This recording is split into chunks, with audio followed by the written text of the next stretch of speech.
as all of you know, no, our guidelines is for live streaming kasi we want to be as transparent as possible para makita ng publiko kung ano ang sinasabi ng aming resource persons at para ma-inform rin yung publiko. No? So, we're ready to live stream.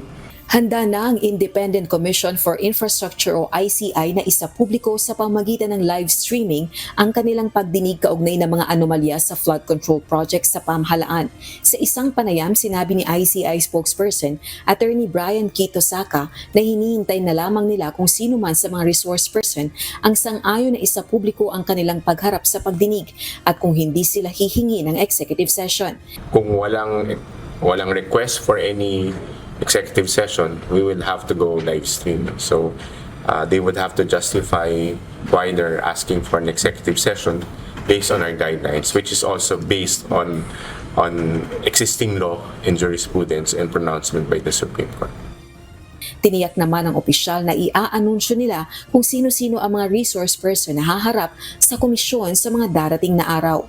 Isa sa inaabangan ay ang pagharap ni Ilocos Norte Representative Sandro Marcos. Ngunit ayon kay Osaka, wala pang katiyakan ito kung kailan. Nitong nagdaang linggo ay inilabas na ng ICI ang guidelines ng komisyon kaugnay ng pag-livestream ng kanilang mga proceeding. Rosa Licoz, UNTV News and Rescue. Diyos ang aming sandigan, serbisyo publiko ang aming pinahahalagahan.